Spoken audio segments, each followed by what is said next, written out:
Goeienaand geliefdes, dis lekker vir my om weer so saam met jou te kan kuier. Jy is welkom as jy jou kamera ook wil afsit of afhou, is jy ook welkom om dit te doen. Dan gaan jy net vir my die hele tyd sien vanaand. 'n Belangrike ding, volgende week is ek en my kollega op 'n predikantekonferensie. So daar is nie volgende week Bybelskool nie.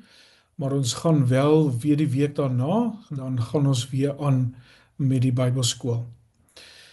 En jy is altyd welkom om vir my ook 'n WhatsApp te stuur as jy vir my 'n vraag wil vra, ook vir jou wat na die opname kyk, as jy dalk 'n vraag het en jy wil graag ek moet daaroor praat, is jy baie welkom om net vir my sommer 'n WhatsApp te stuur en jou vraagie te stuur. En dan kyk ek om dit vir jou te kan antwoord. Ek kan nie beloof dat ek alles kan antwoord nie, maar ek gaan my bes probeer in elk geval. Ek het sommer net so behoefte dat ons vanaand, voordat ons begin, dat ons net saam bid en ook die Here se seën vra, so elkeen daar waar jy op jou plek is, maar ook wanneer jy kyk na die opname. Ons bid ook vir jou en vir elkeen wat ook vanaand met die Here se woord rondom Genesis gaan besig wees. So kom ons bid net eers saam. Here, dankie vir hierdie kosbare woord van U. Dankie dat U vir ons leer, dat U vir ons onderrig ook deur die Heilige Gees en dat U Gees ons lei en help om U woord ook te verstaan en dieper daarin te delf, dieper daarin te kyk en te krap en regtig te probeer agterkom, wat is dit wat U deur baie eeue heen vir ons wil kom sê het, vir U kerk kom sê het. So ook dan vanaand bid ons, Here, kom lei ons en praat met ons ook vanaand vanuit U woord. In Jesus se naam bid ons dit. Amen. Ek gaan net my skerm met jou deel, soos elke aand gaan ons 'n bietjie skyfies ook bysit en dat ons ook op so 'n manier kan bybly, jy kan bybly waaroor ek praat en dat ek ook weet waaroor moet ek volgende gesels. Ons het tot nou toe gesê dat of verlede week klaar gemaak met die hele skepping van die mens. Ons het gesien dat die mens is as 'n beeld na die beeld van God geskep en ons het gesien dat die mens iets van 'n verhouding met die Here kan hê. Daai Hebreëse woord wat ietsie daarvan sê dat ons na sy beeld geskep is, vertel iets van 'n verhouding. Dit sê iets dat ons op 'n baie besondere manier met die Here in kontak kan wees en dat iets tussen ons en God kan gebeur. Ons kan hom leer ken op 'n baie diep manier en daar kan 'n verhouding tussen ons en hom wees. En ook dat ons natuurlik iets van hom dra, iets van sy beeld in ons dra en sigbaar is in ons.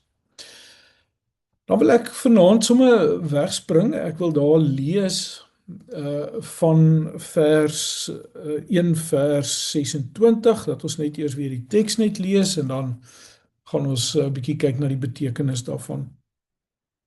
God het gesê, laat ons mense maak na ons beeld, as ons afbeelding, sodat hulle kan heers oor die visse van die see, die voëls van die hemel, die diere en oor die hele aarde en oor al die kruipende diere wat op die aarde rondbeweeg. God het die mens geskep na sy beeld, na die beeld van God het hy hom geskep, manlik en vroulik het hy hulle geskep. God het hulle geseën, God het vir hulle gesê, wees vrugbaar, vermeerder, vul die aarde en onderwerp dit. Heers oor die visse van die see, die voëls van die hemel en al die diere wat op die aarde rondbeweeg. God het gesê, kyk, ek gee vir julle al die gewasse wat saad dra, wat op die oppervlakte van die hele aarde is, en al die bome waaraan daar vrugte is wat saad dra. Vir julle sal dit as voedsel dien en vir al die diere van die aarde en vir al die voëls van die hemel en alles wat rondbeweeg op die aarde waarin lewensasem is, gee ek al die groen gewasse as voedsel. Dit het toe so gebeur en God het na alles gekyk wat hy gemaak het en kyk, dit was baie goed en dit was aand en dit was oggend die 6de dag. So ek wil net eers bietjie vanaand verder stil staan by die skepping van die mens en by 'n tweede baie belangrike ding wat ons sien rondom die skepping van die mens is dat die Here vir die mens die opdrag gee om te heers. Die woord wat hy gebruik is om dit daaroor te heers, dit te onderwerp. Dis die twee woorde wat hoofsaaklik gebruik word vir dit. Nou ons moet onthou waaroor gaan Genesis tot nou toe en dit is dat die aarde was woes en leeg. Die diep waters was daar wat ons gesien het reg deur die Bybel. Is die diep donker waters, die donkerte, die duisternis het te doen met die chaosmagte en dat God hierdie chaosmagte beheer, dat hy hulle orden, dat hy vir hulle grense stel en dat God lewe kom gee binne in hierdie chaosmagte. Maar ons het ook gesien dat God vat nie die duisternis net weg nie. Die chaosmagte, see, die waters, bo die aarde en onder die aarde en die waters om die aarde, soos die mense daai tyd gedink het, is nog steeds daar. Daar's nog steeds altyd die potensiaal dat chaosmagte in hierdie wêreld lewe kan bedreig. En in daai konteks, vanuit daai agtergrond, kom God dan en hy sê dat die mens moet heers en dat die mens moet beheer. Met ander woorde, dit dui in die eerste plek, dui dit daarop dat hierdie magte het altyd die potensiaal om ons te wil oorweldig in ons lewe.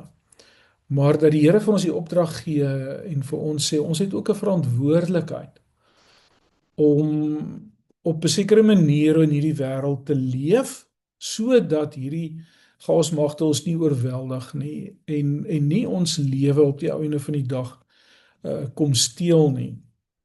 So dis vanuit hierdie konteks waar die Here dit sê en dan as 'n mens dan nou bietjie verder dieper ingaan oor hierdie heers en onderwerp, dan dink ek is daar twee woorde wat baie belangrik is vir 'n mens en die een is ontwikkel en die ander een is verantwoordelikheid. Saam met die heers oor die chaosmagte dat ons altyd moet iets van 'n weerstand bied teen die duisternis wat in 'n mens se lewe wil inkom, wat jou lewe wil steel, is daar ook die opdrag dat ons die aarde moet beheers. En die woord wat daar gebruik word, beteken eintlik iets van dat ons moet dit ontwikkel. Dit is hier vir ons gegee. Die aarde se rou materiaal is in wese vir ons gegee. En is asof die Here vir ons kom sê, maak nou iets met dit. Ontwikkel dit. En dis eintlik wat in ons menslike bestaan gebeur het, nê, dat ons deur baie eeue heen, veral in die laaste klompie jare van die mense bestaan, die laaste paar dekades, dat die wetenskap baie gegroei het, mense die landbou ontwikkel, ons het die grondstowwe gebruik en ons het regtig vanuit hierdie aarde het daar ook iets van 'n lewe na vore gekom.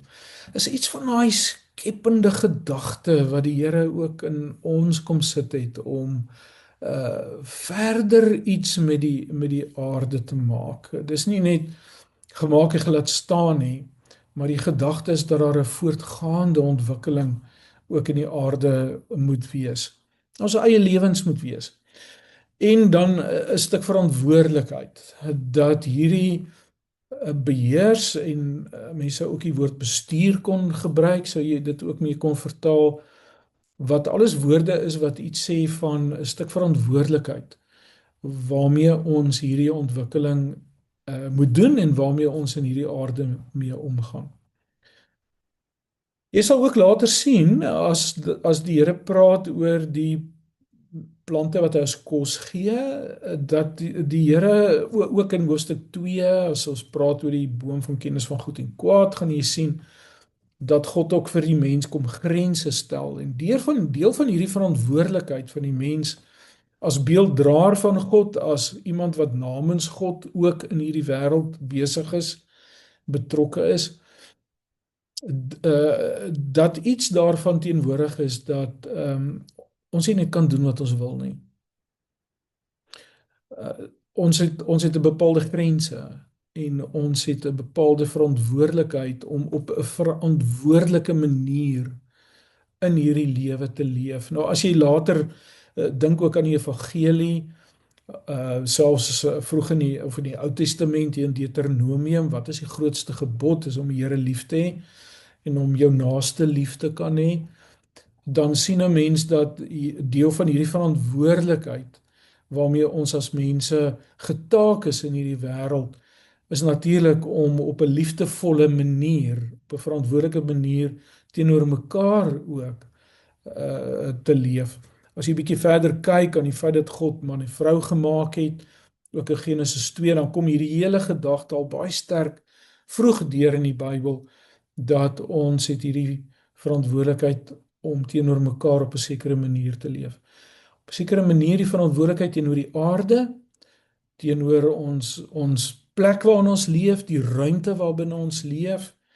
Dit gee natuurlik vir ons ook dadelik die hele gedagte rondom die mooi woord wat ons baie keer gebruik oor ekoteologie, dat ons as gelowiges ook 'n verantwoordelikheid het teenoor die natuur, ons omgewing, verantwoordelik ook met ons daaglikse lewe ten opsigte van die natuur om te gaan, maar dat dit ook 'n verantwoordelikheid gee vir my in my alledaagse lewe, hoe ek my lewe inrig, hoe ek my lewe bedryf en hoe ek dit ten opsigte van ander mense bedryf. So hierdie twee woorde dra alles iets van hierdie betekenis van ontwikkel en van 'n stuk verantwoordelikheid.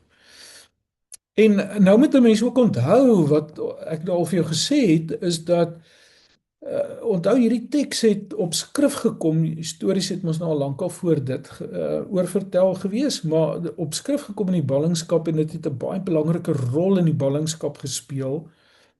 En ook in Israel se hele bestaan eintlik het hierdie hele tradisie van die skepping 'n baie groot rol gespeel. En wat sê die Here dan vir hierdie mense binne in ballingskap waarin die teks tot stand gekom het?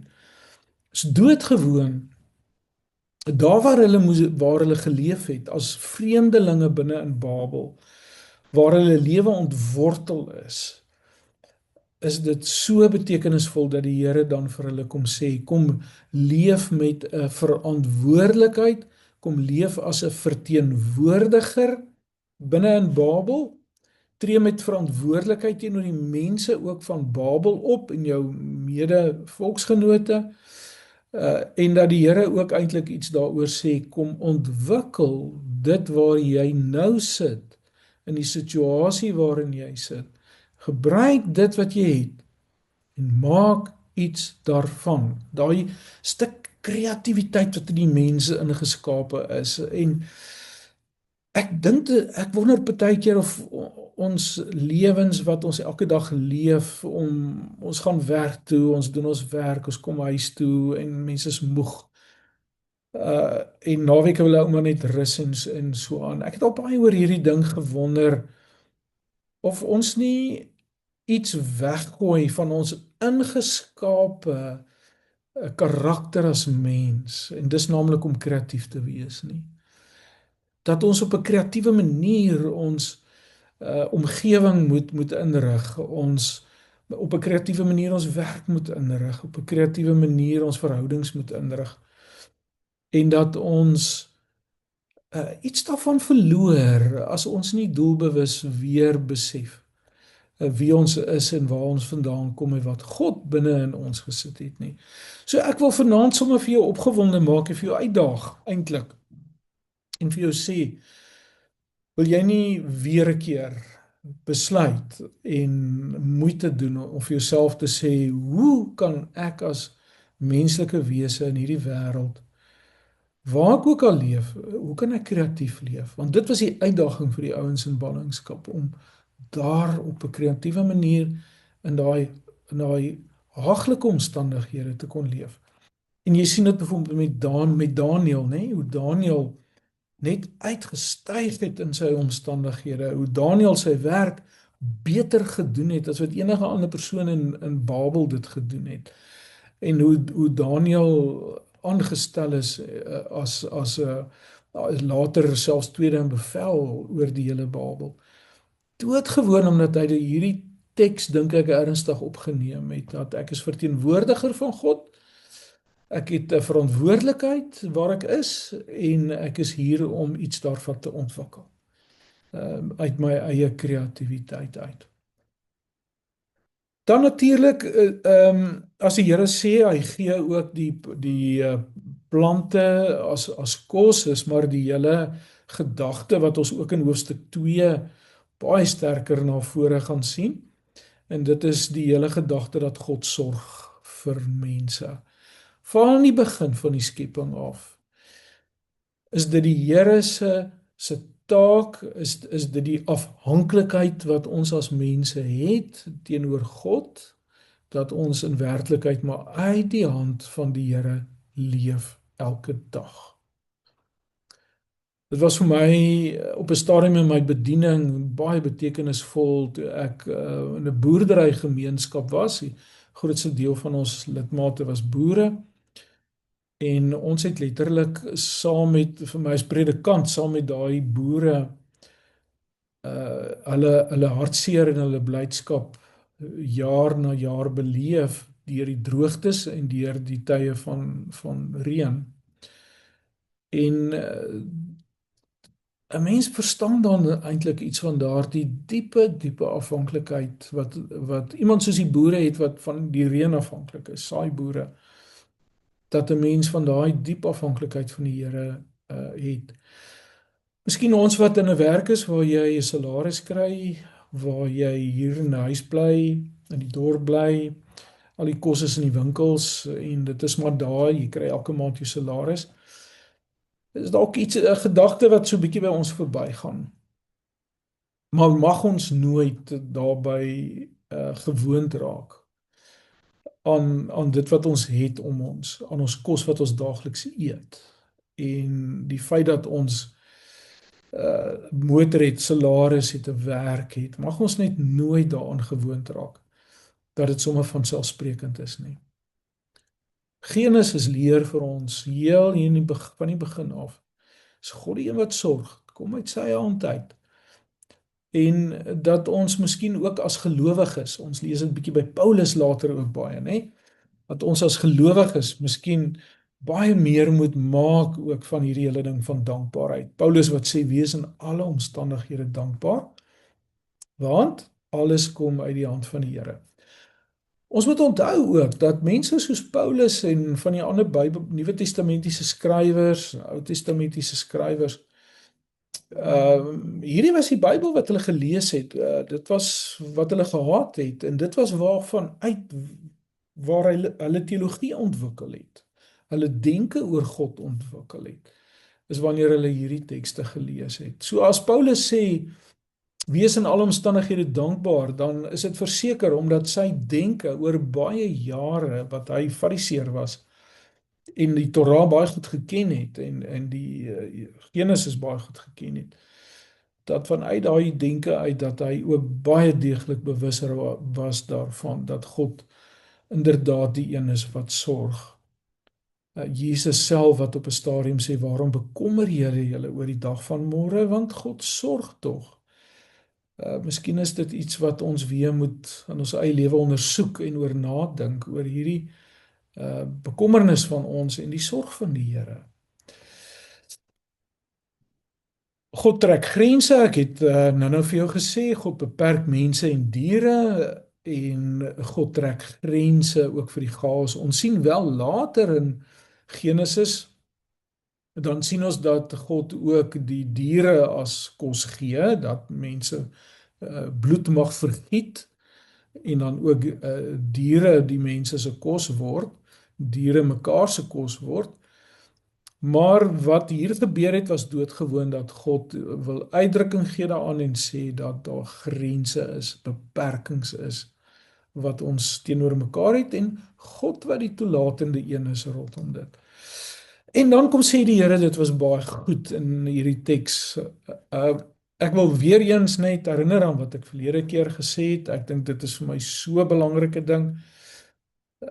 As 'n mens met mense werk, met baie mense praat en ook na mense se stories luister en hoor wat as mense hulle harte deel, is dit iets wat ek dink binne in ons tyd 'n ontsettende belangrike ding is en dit is dat ons geweldig baie vergeet dat ons ook toe God ons geskep het en ek glo iets van hierdie voortgaande skepping van God, dat elke mens wat dan ook geskep word wat kom uit hierdie skepping uit, dat die Here ook sê dis goed, dat die wêreld waarin ons leef, die aarde, die natuur, die leefwêreld waarin ons is en ook ons as mense, dat ons moet ook onthou uit God se seëning oor ons is ons goed geskep. Iets het verlore gegaan met die met die Adam en Eva se teen God draai. Ons sal so oor 2-3 weke sal ons daarna in diepte kyk. Maar iets het verlore gegaan rondom die mens, maar die feit dat dit verlore gegaan het, maak nie Genesis 1 ongeldig nie. Ons is nog steeds na sy beeld geskep. Ons is nog steeds op 'n wonderbaarlike manier geskep. Ons lees dit byvoorbeeld in Psalm 147 wat sê dat ons is op 'n wonderbaarlike manier is ons geskep. En hierdie absolute verheerliking wat daai Psalm aan die Here bring en vir die Here kom sê dis vir ons spesiaal en besonder wat hy gedoen het. Ons moet oppas om onsself so verskriklik altyd af te breek. Ja, ons moet die realiteit verstaan. Ons is ook mense. Ons het ook 'n skadukant in ons het 'n donker kant in ons het sonde in ons. Daai gelykenis van Jesus wat hy vertel het van die koring en die onkruid wat saam groei, en dan sê hy moenie die onkruid net uittrek en so aan nie. Jy ken mos die gelykenis wat ook iets vertel van iets wat beide hier's goed wat saam in ons na vore kom. Maar geliefdes, wanneer 'n mens jouself so afbreek, is 'n mens eintlik besig om regtig iets ook van die handewerk van die Here af te breek. En ek sê nie daarmee 'n mens moet die mens verheerlik nie, op geen manier sê ek dit nie. Maar ons moet oppas dat ons nie vir onsself so afbreek dat iets van die heerlikheid van God op die ou ende van God se skepping ook in ons as mense verlore gaan nie. Ons moet altyd onthou, ons kom uit God uit. Ek het nie myself geskep nie. Ek het nie myself gemaak nie. Ek het nie hierdie lyf aan mekaar gesit nie. Hy sê so mooi in ander tekste dat ons daar in Jesaja, ek het jou gevorm. Ek het jou mekaar geweef in jou moeder se skoot. Iets daarvan is ook in ons en ons moet erkenning teenoor die Here gee rondom dit. Dit was baie goed, die hele skepping wat die Here kom maak het. Dan wil ek so ietsie net sê oor hierdie opmerking wat hier gemaak word dat God het hulle manlik en vroulik geskep. Ek dink dit is baie belangrik dat ons moet raak sien, en dit sê ek baie spesifiek vir ons dames ook, dat God se beeld is in beide geslagte. Hier staan nie dat Adam die man se God se beeld dra en die vrou nie. Beide geslagte dra iets van God se beeld. En ons moet onthou, ek het laas ook vir u gesê, en ons gaan dalk vanaand daarby uitkom as ons daarby uitkom. Maar in Genesis 2 sien jy 'n ander skepingsverhaal, jy sien 'n ander doel van die verhaal, 'n ander tyd ontstaan. Die hele skepping word op 'n ander manier beskryf, die skepping verhaal word op 'n ander manier beskryf. Man en vrou word op 'n ander manier beskryf. So ons moet ook oppas om net gevolgtrekkings vanuit hoofstuk 1 te vat na hoofstuk 2 toe. Maar in hoofstuk 1 word daar baie duidelik vir ons gesê dat beide geslagte dra iets van God se beeld. En man en vrou, wat is die teologie daar agter? Is doodgewoon dat die mens word as 'n verhoudingswese geskep. Dit sien jy ook in iets daarvan sien jy in Genesis 2 wanneer Eva uit die man se sy uitkom. Dat die mens word as 'n verhoudingswese geskep. Soos wat ons as verhoudingswesens geskep is na God se beeld en ons as as mense gemaak is wat ten diepste soekend is na verhouding, dis in ons DNA ingesit, nê? Dat ons soekend is na 'n verhouding, dat ons soekend is na koneksie. So kom sê die Here met hierdie beeld van man-vrou dat die mens ook ten diepste 'n soeke en 'n koneksie het met ander mense. Ons kan nie alleen as mens funksioneer nie en ek gaan dit in hoofstuk 2 weer vir jou sê met die skepping van die mens dat ons mekaar nodig het. Ons het mekaar geweldig nodig. Ons kan nie sonder mekaar funksioneer nie. Jy het ander mense nodig. Trouwens, as 'n mens regtig 'n bietjie mooi daaroor gaan dink, dan is hierdie hele heelal bestaan, as 'n mens net bietjie die wetenskap gaan raadpleeg, bestaan hierdie hele heelal uit verhoudings. Hierdie hele heelal het verskillende komponente van hierdie heelal het invloede op mekaar. So trek die son die aarde aan en die aarde trek die son aan. Tussen die maan en die aarde is daar bepaalde kragte. Die maan wat om die aarde draai omdat die maan en die aarde in 'n bepaalde verhouding staan. So kan jy na die totale skepping toe gaan, die balans wat daar in die natuur bestaan tussen diere en plante onderling met mekaar. As 'n ongelooflike ingewikkelde balans en verhouding wat daar in die natuur bestaan. En mense sou vreeslik lank daaroor kon praat oor hoe is al hierdie komponente mekaar ineengevleg. Die totale skepping bestaan uit verhoudings. Ons as mens bestaan uit verhoudings. Ons is gemaak om 'n verhouding met die Here te leef. Ons is gemaak om in verhoudings met ander mense te leef. En man-vrou wil iets daarvan vir ons uitdruk van hierdie hele verhoudingsdinamika wat daar binne in hierdie skepping bestaan van die begin af.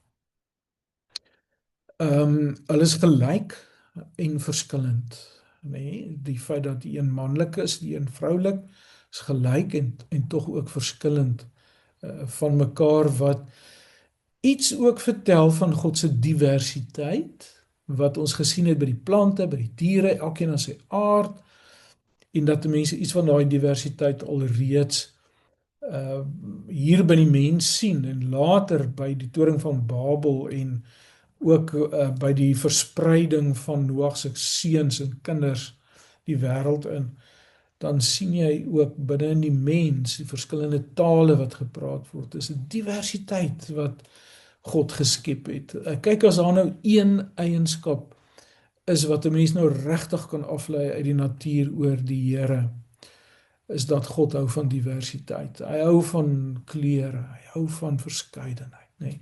Van die begin af is dit iets wat in God is, wat hy in hierdie wêreld kom inskep het. Dan word hulle geseën om te vermeerder en wees vrugbaar, vermeerder, vul die aarde en onderwerp dit. Ek sê sommer so in die tong en die kies, iemand het eendag gesê ten opsigte van die aarde wat oorbevolk raak en so baie mense wat aangroei. Sekere lande is daar negatiewe groei, bevolkingsgroei, Maar iemand het so tong in die kies gesê, die Here het nie gesê ons moet die aarde vervuil nie, hy het gesê ons moet dit vul. Maar dit sommer net een kant.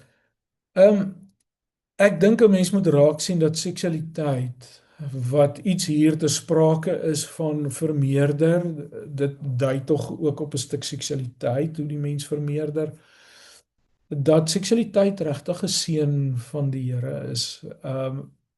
Ek wil ook sê dat ek dink ons het in baie opsigte oor jare en verskillende redes rondom dit.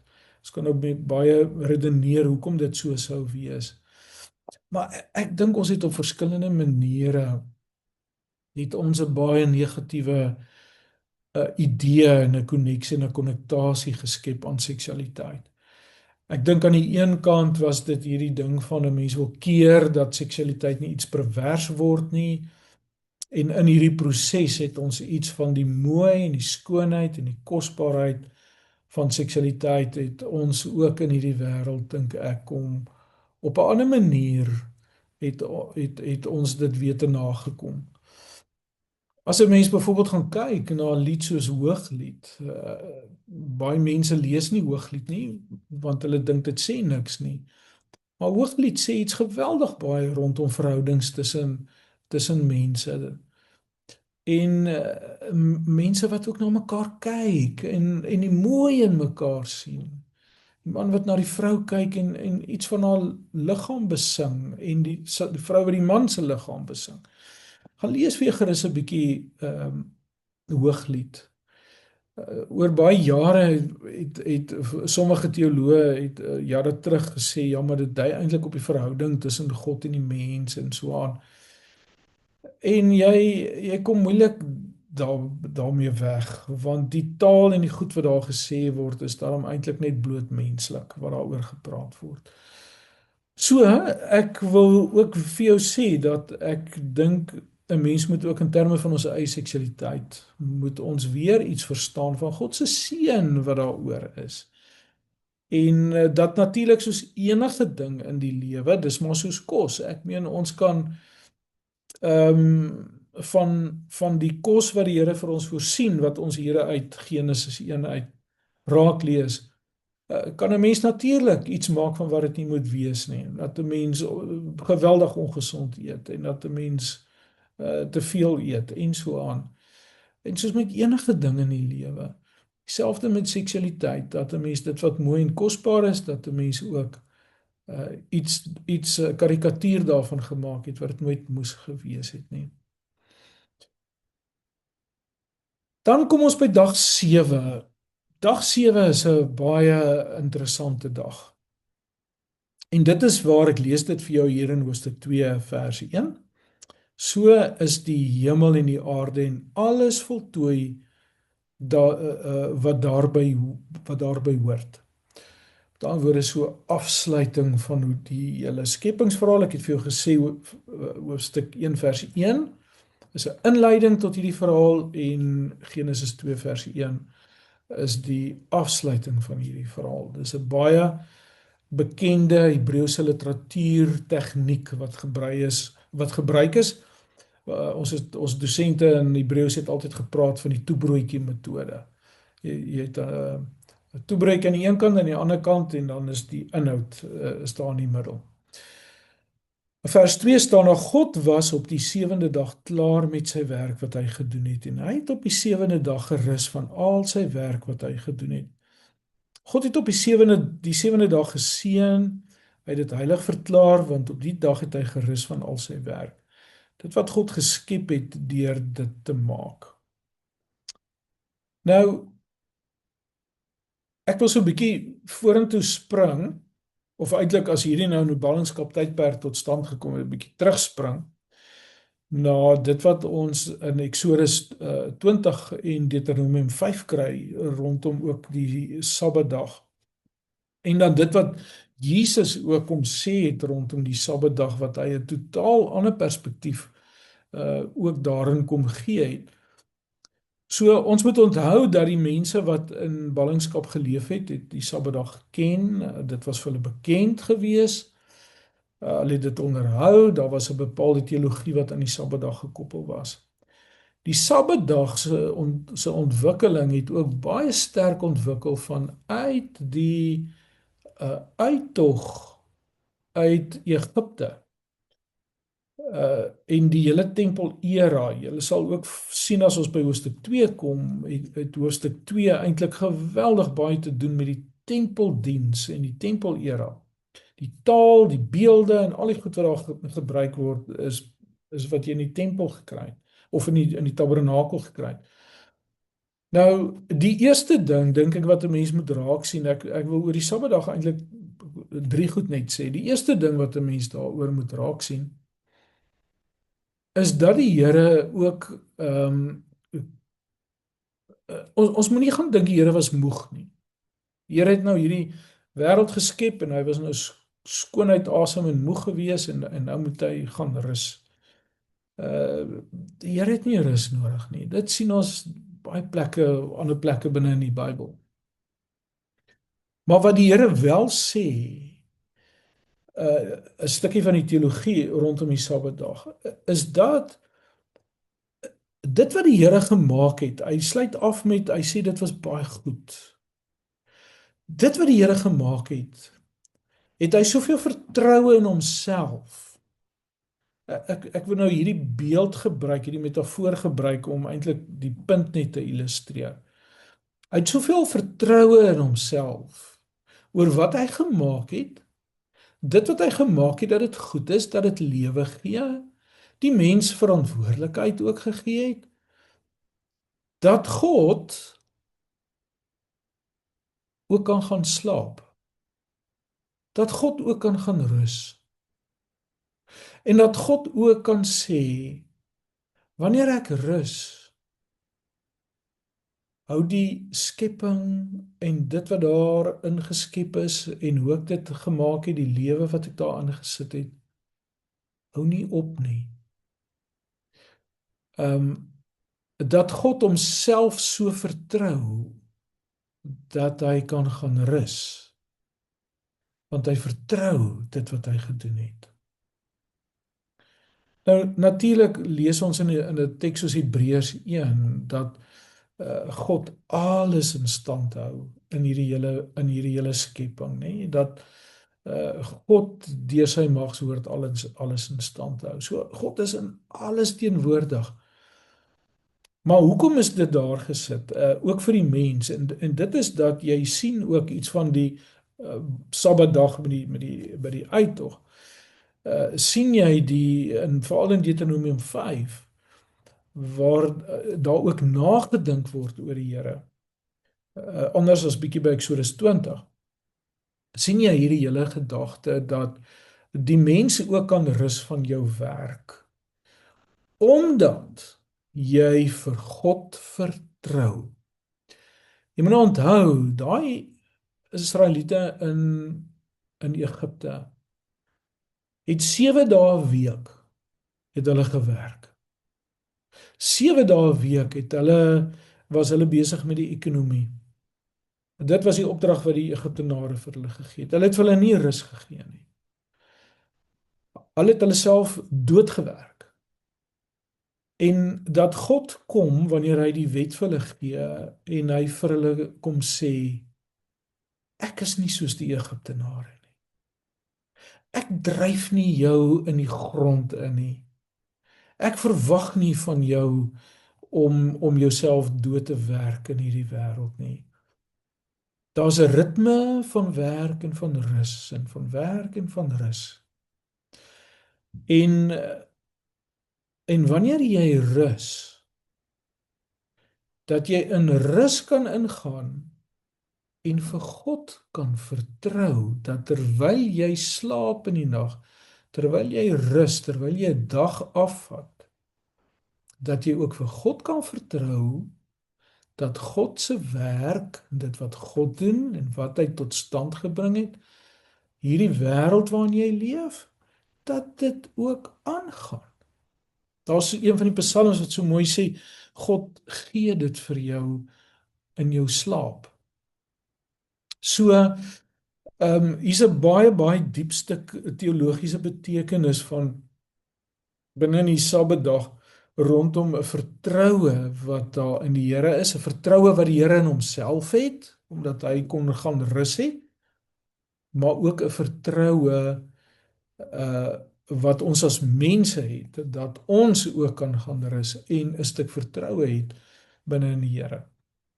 Miskien is iets daarvan ook waar in terme van wat Jesus gesê het in Matteus 6, dat ek is nie bekommerd oor môre nie, want môre sal sy eie bekommernis bring.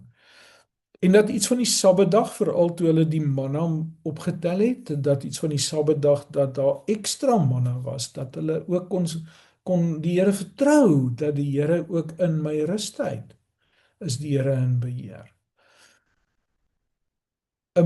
Ek tel baie keer op, veral ook by mense wat afgetree is, wat ouer is of heelwat ouer mense, dat 'n mens baie keer dink jou waarde en die sorg van die Here en die feit dat die Here na jou kyk en jou dra en vir jou gee wat jy nodig het, dat wanneer 'n mens dan hier op 'n hoër ouderdom kom, dat 'n mens sê maar ek het nou eintlik geen bydrae meer regtig wat ek nou lewer tot die Here of sy kerk of wat ook al nie, of die samelewing nie. Kan ek nog aanspraak maak op die Here se sorg? En ek wil daarom ook vanaand vir jou sê wat dalk ouer is, wat afgetree is en wat dalk ook maar met hierdie gedagte wonder, gaan die Here nou dat ek nie meer so aktief dalk in sy diens of in hierdie wêreld besig is nie, gaan hy dan nou nog vir my sorg? En hierdie hele teologie van die Sabbatdag wil vir jou kom sê, ja, daar's 'n teks in Jesaja wat sê, ook in jou grysheid sal ek vir jou sorg. Ook wanneer jy rus van jou werk, 'n ritme, ook 'n lewensritme, nê, van 'n tyd waar 'n mens werk en arbei en iewers wat jy aftree en wat jy nie meer kan werk soos jy gewerk het nie. Dat 'n mens ook daai sekerheid het, daai vertroue het in die Here. Vanuit die Sabbatdag, dat my lewe gaan ook 'n Sabbatstyd in en dat ek daai vertroue kan hê in hierdie Sabbatstyd van my lewe. Dat God betroubaar is, dat God nog steeds dit laat aangaan en selfs in my slaap vir my gee wat ek nodig het. Dit sê ook iets van die ekonomie uit Egipte. Onthou ek het vir jou gesê Egipte het hulle gedryf, hulle moes hulle eie strooi gaan versamel wat hulle vir die bakstene moes gebruik het, wat hulle letterlik 7 dae 'n week dag en nag amper begin moes gewerk het. En dat God vir my en jou kom sê hy is nie so nie. Hy gee vir ons rus. Dis deel van mens wees. Dis deel van die skepping al, en dat God ook vir ons kom sê die lewe gaan nie net oor geld nie. Die lewe gaan nie net oor werk nie. Maar die lewe gaan ook oor hierdie kwaliteit wat ek in my verhouding met die Here het. Dit was vir al die Sabbatdag se doel, dat hier 'n besondere verhouding ook tussen 'n tyd is waar ek 'n besondere verhouding tussen my en die Here kan hê, maar ook tussen ander mense. Die vraag wat mense altyd vra, is die Sondag dieselfde as die Sabbat?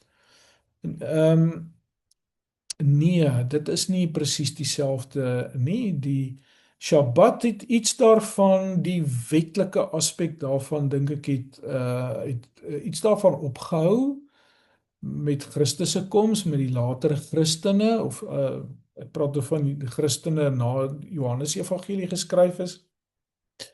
En wat hulle begin het om op die eerste dag van die week, op die Sondag bymekaar te kom. Later was hulle uitgeban uit die sinagoges.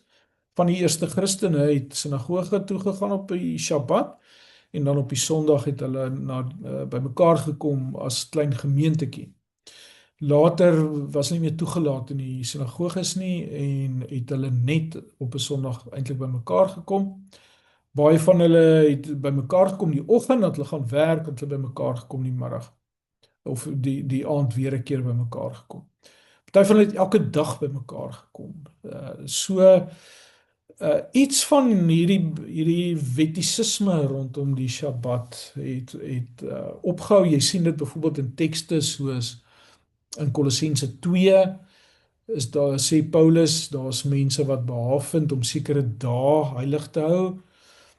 En ook in Romeine hoofstuk 13 en 14 word daar spesifiek ook oor die eet van offervleis en ook oor die Sabbat gepraat.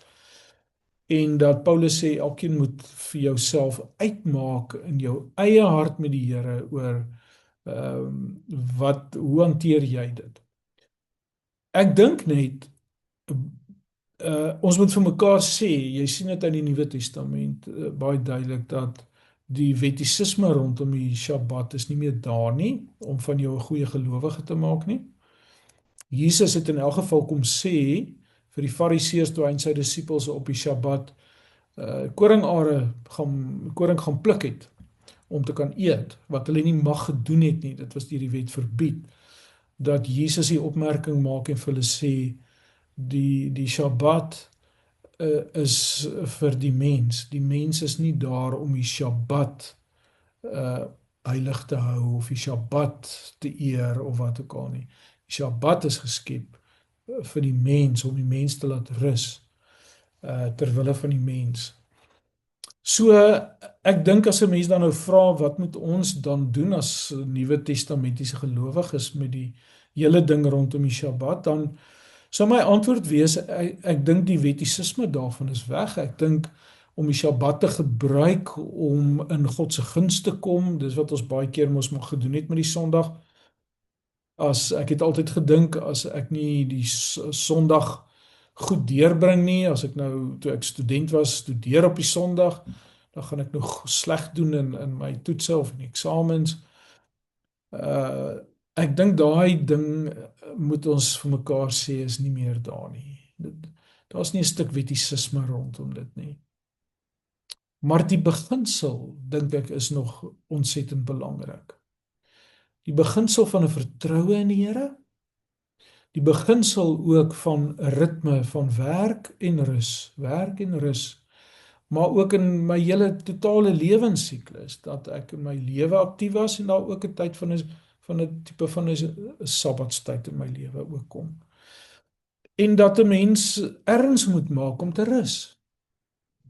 Dit hoef nie op 'n Sondag te wees nie, dit hoef nie op 'n Saterdag te wees of watter dag nie. Ek het 'n lidmaat iewers in 'n gemeente gehad wat sy het nooit vir my vertel wat het gebeur nie. Sy het vir my gesê iets het op 'n sekere Woensdag in haar lewe gebeur. En haar Woensdae, sy het nou afgetree en sy kon dit so doen. En haar Woensdae het sy gesê sy wil dit soos 'n Sabbat deurbring. En dit was vir my mooi en kosbaar. Sommige mense moet werk op 'n Sondag. Ek werk op 'n Sondag. Ek werk regtig hard op 'n Sondag. En ander mense ook, maar ek het ander tye wat ek weer gaan sit en sê maar nou moet ek afvat en nou moet ek rus. So, die beginsel dink ek bly dieselfde, dat ons vir God se ook sal vertrou, dat ons kan rus, dat ons vir God sal vertrou dat daar ook tye is wat ons by hom kan gaan sit en by die Here leer en met hom 'n verhouding hê met ons kinders, met ons gesin, met ons vriende en familie, maar wat ek ook net sommer net kan wegkom van my daaglikse take af. So 'n rustig op ritme tussen werk en rus, en dit is iets van 'n vertroue in God se skepingshandeling, dat God ook rus. Ek wil nou vanaand afsluit, dan spring ons oor 2 weke. Onthou, volgende week is nou nie Bybelskool nie, eers weer die week daarna. Maar ek wil afsluit vanaand, want ek dink dit is 'n vraag wat maar tog in mense se harte leef, en ek wil ietsie daaroor sê. En nie net dit los in die lug nie. Want ons het begin, toe ons by hoofstuk 1 begin het ons 'n bietjie gepraat oor die mense as hulle Genesis 1 lees, dan kom altyd die vraag oor evolusie en die ouderdom van die aarde en so aan kom dan na vore. Miskien gaan jy dalk nou nie saamstem met wat ek vir jou sê nie, dis okay. Ek dink ons kan van mekaar verskil daaroor, maar hoor tog ten minste net wat ek ook sê vanaand.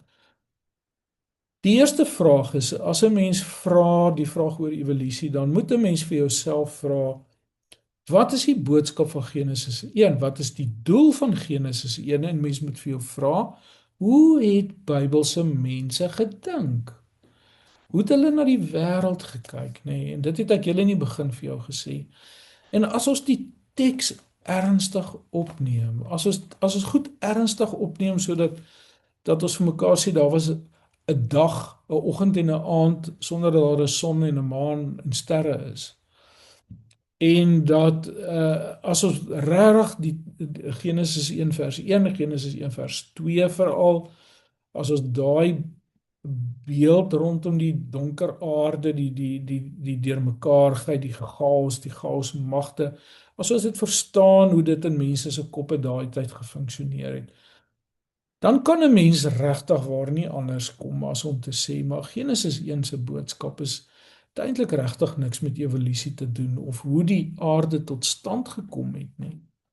Genesis 1 wil iets anders sê. Dis dieselfde wat ek julle in die begin vir jou gesê het, as ons nou artikel lees wat gaan oor die olieprys nou, wat as gevolg van die oorlog in die Midde-Ooste nou plaasvind, en nou lees jy die artikel en nou sê jy nou, maar wat sê hierdie artikel oor die prys van hoendereiers? En jy probeer tussen die lyne nou iets uitkry rondom die prys van hoendereiers. Die artikel gaan nie oor hoendereiers nie. Dit gaan oor die prys van die olie. En dis dieselfde in Genesis 1. Ons probeer uit Genesis 1 goed uithaal wat Genesis 1 nie vir ons wil sê nie. Wat Genesis 1 nie oor praat nie. En in hierdie proses verloor ons hierdie ongelooflike diep boodskap wat Genesis 1 vir ons wil kom gee. So ek dink 'n mens moet in die eerste plek baie erns daarmee maak om vir 'n mens self uit te maak wat is hierdie boodskap van Genesis 1. Dit gaan oor God beheer chaos magte. God bring lewe, God skep ruimte vir lewe. God is die een uit wie die lewe na vore gekom het, nê? Al daai mooi beelde, mooi skepingshandelinge wat die Here gedoen het. So dit moet 'n mens sê, dis waaroor hierdie gaan. Dit gaan oor God wat skep. God is die een wat alles onderhou in hierdie wêreld. En dan moet 'n mens dan kom by die vraag en jy sê, maar hoe het hierdie skepping dan nou plaasgevind? Dan moet ons vir mekaar eerlik vanuit die Bybel en vanuit die teologie vir mekaar sê, Genesis 1 vertel ons nie hoe nie. As ons wil weet hoe die aarde gemaak is, sal ons na ander bronne moet gaan kyk. Ons sal met ander tekste in gesprek moet tree, maar dit is nie wat die Genesis 1 vir ons wil kom leer nie. Nou, hoe kan ek dan as gelowige dink oor evolusie dan as Genesis 1 eintlik dan nou nie ietsie sê daaroor nie, en as Genesis 1 nou nie ietsie sê regtig oor die ouderdom en hoe die aarde gemaak is en of dit nou in 'n dag of 1000 jaar of wat ook al gemaak is nie. Ek wil sommer vir jou sê hoe ek persoonlik dit hanteer. Miskien het jy 'n ander manier, dis okay, maar hoe ek vir myself as gelowige dit uitgemaak het. Nou, eerstens wil ek vir jou sê, ek het voor ek gaan teologie swaat en predikant geword het ek in die plant- en dierkunde gestudeer, en ek het nagraads gaan studeer en ek het ver nagraads gestudeer in die natuurwetenskappe. So ek ken die hele teorieë en al hierdie goeie so rondom evolusie baie goed. En ek weet rondom al die debatte en al die bewyse en so aan. Maar weet jy, vir my as gelowige het ek by 'n plek gekom waar ek vir myself gesê het, God is so groot. God is so almagtig. God is so omvangryk. Jy weet, ek sê altyd die God is nie ergens in die heelal nie. Ek dink ons wil vir God verskriklik verklein.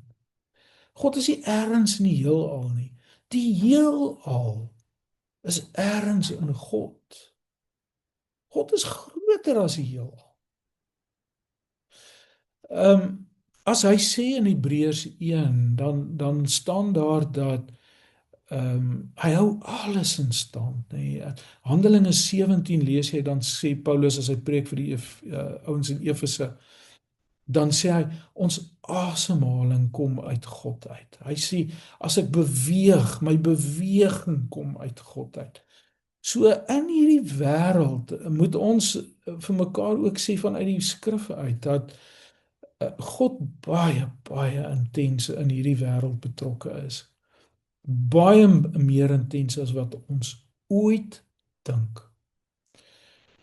Ek persoonlik dink die hele ding van lewe, die hele ding van magte, energiemagte en energie wat in hierdie wêreld teenwoordig is.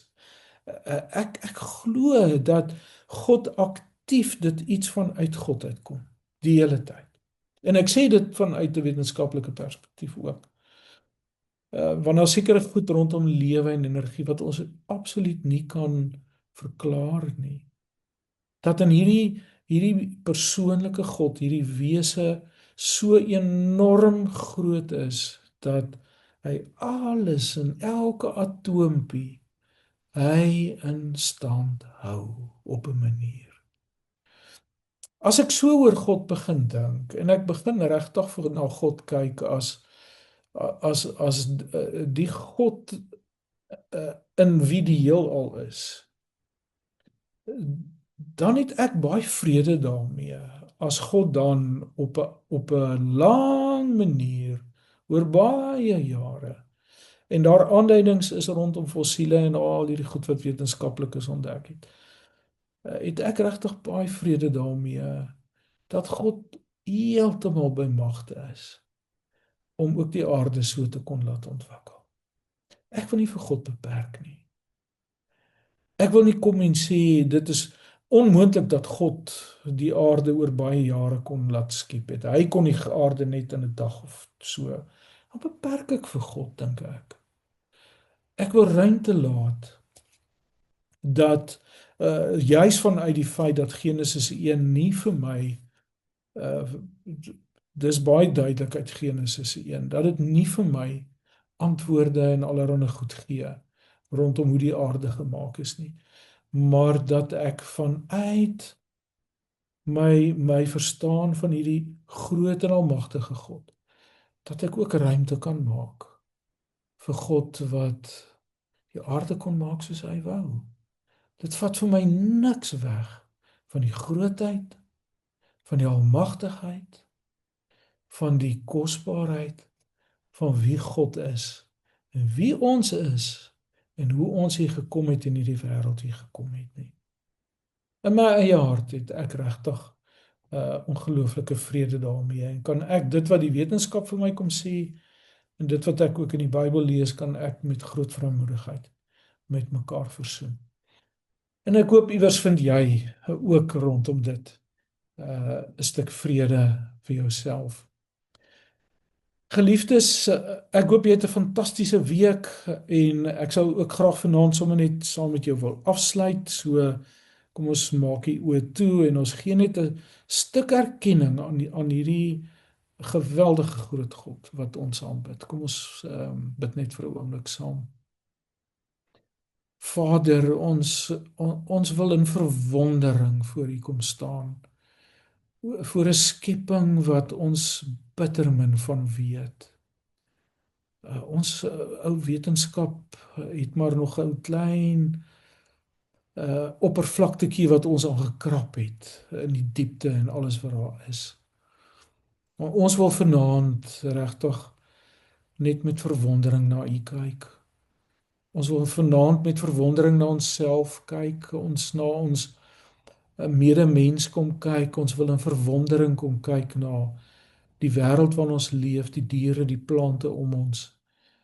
Ons wil in verwondering na die sterre opkyk en vir ons wat nou met baie sterteleskope baie diep in die kosmos kan inkyk. Here wil ons dit met verwondering doen, met 'n stuk heilige eerbied. Dat die Here wat my liefhet, die Here wat in my met my in 'n verhouding tree en my so gemaak het dat ek met hom in 'n verhouding kan tree. Daardie Here, het ook vir my persoonlik lief. Ontferm hom ook oor my persoonlik. En hierdie gedagte is vir my te groot. Is vir my te groot. In Jesus naam bid ek dit. Amen.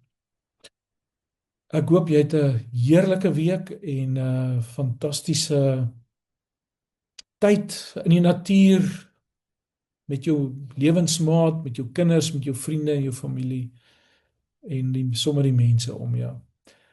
Lekker aand vir jou. Ek gaan vir jou groet en ek gaan ons sessie hier stop. Goed gaan met jou.